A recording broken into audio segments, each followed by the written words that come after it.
Sige po, how can I help you? Ano po ba sa atin? Ito po kasi yung dito ko, ito yung talagang pinaka-concern ko ngayon sa likod. Mid-back? Opo, dito sa right Oo. side. Mm. Tapos, paggabi, ito, madalas ano siya, nagmamanhid. I see. Okay. And then, minsan, ito, pati dito, yung ano ko, yung sa paa, parang Mm. ito, nagkakalambre ako pag panay ng lakad ko. Parang Sige. nag-rotate siya dito. So in a way, upper back, lower back, no? Ang nagiging issue niyo. Oh,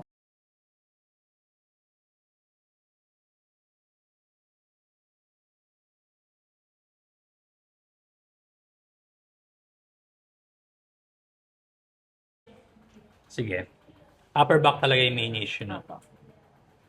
Um, but lower back is also concerned.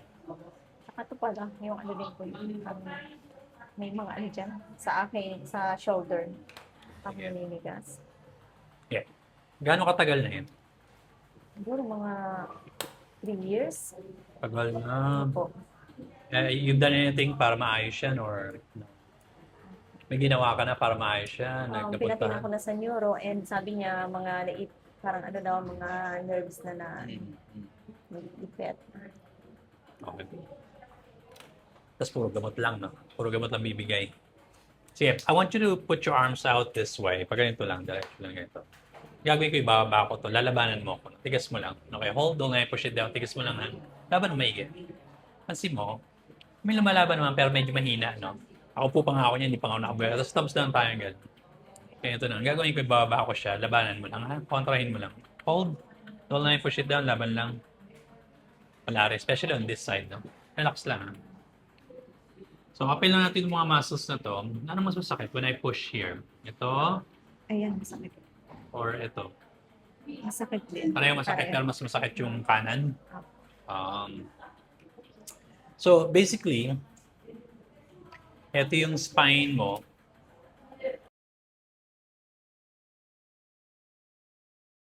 Ayan. So, ito yung mga muscles na tawag nito, tinesting ko. Ang trabaho ng mga muscle na yan is to support the bones. How can they support it kung mahina siya?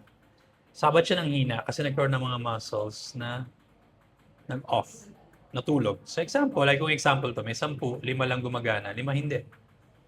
Yung 5 gumagana, syempre, mapapagod kasi 10 yung trabaho. So ang gagawin niya para magawa niya itong trabaho na to, titigas siya.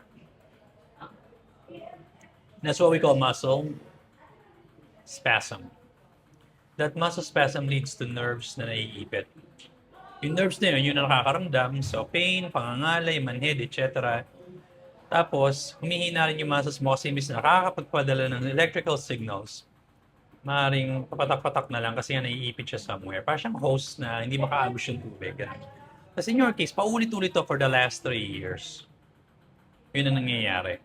So how do we fix it? We fix it by turning on this muscle. Kung naka-off ito, pwede on natin. Tapos i-retrain natin siya, dapat lagi siya naka-on. Yun ang magiging trabaho ng therapy actually. Hindi ito makukuha ng gamot kasi gamot are chemical solutions, right? What you're experiencing, itong buong cycle na to is what we call mechanical problem. Mechanical itong problema na to. May mga parts na hindi gumagana, may mga parts na nag-iipitan. Pangalan pala magkaiba na. So kung mechanical ang problema, that mekaniko ang sagot. So how do we know kung okay ba tong therapy gagawin namin sa'yo? Hindi. Kasi hindi siya yung physical therapy. Because I don't know if you've done physical therapy before. We don't do physical therapy here. I do my own procedures here. Opo. So, meron tayong trial session which we will do today. Itatry natin sa'yo. Ngayon, kung maganda yung resulta mo, then that's our evidence na okay, gagaling ka dito. Kasi kung sa unang session pa lang walang result, then what's the point of continuing, di ba? Let's say maganda yung result mo sa unang session. Ito yung next step. The next step is, magte-therapy ka at least twice a week for the next 10 to 20 sessions. We start with 10 sessions muna. After ng 10 session, you're gonna give me a measurement of 1 to 100%. Para malaman natin, gano'ng kaganda na improvement mo. Pag sinagot mo ako ng 80 to 90%, that's the time na hanggang 10 sessions lang tayo. Kung kulang pa, then we'll continue. Importante nag-i-improve lang.